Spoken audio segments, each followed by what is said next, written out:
Scene one, Apple, take one. Scene one, Apple, take one. Today at ChattState with Amaya Mitchell and Joseph Sutherland. Hello, I'm Amaya Mitchell. And I'm Joseph Sutherland. Hope you're all having a great day. How are you enjoying the spring weather? Oh, very much. I am so glad to be back in the sun again. Same, I just hate the bees and the wasps. In the pollen? No. Yeah, no kidding. You know that feeling when you put off doing your homework and then quickly turn something in online before the deadline? That's when you really need good Wi-Fi. Will Iman checks out where the best Wi-Fi is on Chattanooga State Community College. Every student on this campus is searching for one thing. Not knowledge, not success, but stable Wi-Fi. So where is it? With that in mind, we set out on a mission to find the strongest signal known to student kind. But first, we needed help from the people on campus. The best Wi-Fi at ChattState is either the IMC or the NTC. So honestly, best Wi-Fi, it varies by day. I believe one of the best Wi-Fi will be in the humanitarian building as well as probably in the lunchroom. But it really depends on how many kids are in that building and if the day is good and if the internet wants to not up. All right, so the best Wi-Fi, I think, is if you look up on the ceiling or sometimes on the wall, there's like a rectangular white box that's an access point. If you see one of those, you should have pretty good Wi-Fi. And if you don't see one of those, like if you're in the amphitheater or in between buildings, there's no guarantee of having Wi-Fi. I've been hearing from our technology division on campus that a big network upgrade is coming, and I expect we will have really, really good Wi-Fi across this entire campus very, very soon. And so we set off to our first location. The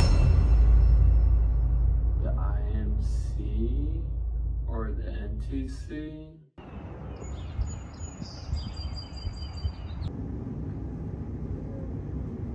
So here's how this works. We go to these locations and pull up a website called fast.com. Bigger number means better Wi-Fi. And just as you saw, the library got a 91. Don't ask me out of what. Cool, 87. Now on to Humanitarian building, probably in the lunchroom.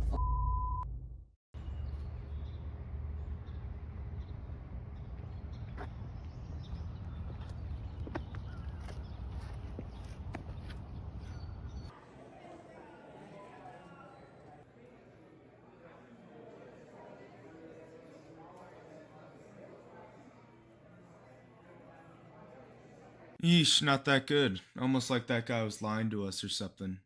Now, finally, on to Like a rectangular white box. bit of a short one. They're not really that mysterious. I would tell you what they are, but I don't really know what they are either, so let's just call them Wi-Fi boosters. Well, as you can see, we don't know either. But, to end this more poetically, the best Wi-Fi is what you make of it. Whether that be a hangout spot with your friends, or a place to unwind and decompress from it all.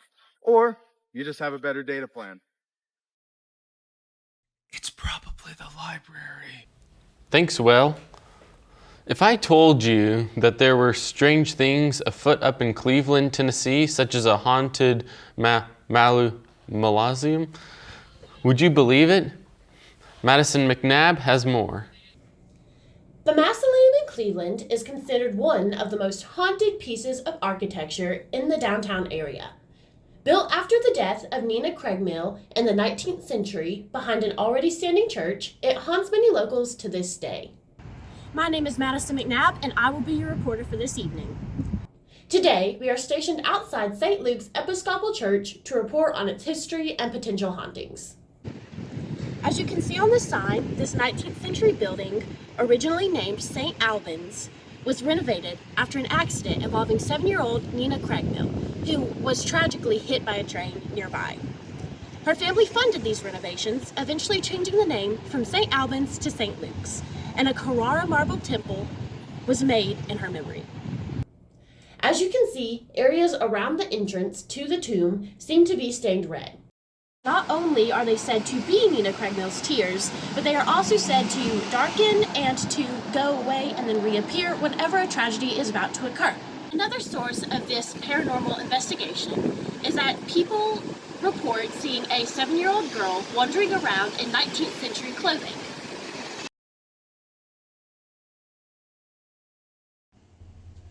Do you think the mausoleum is haunted, and why or why not?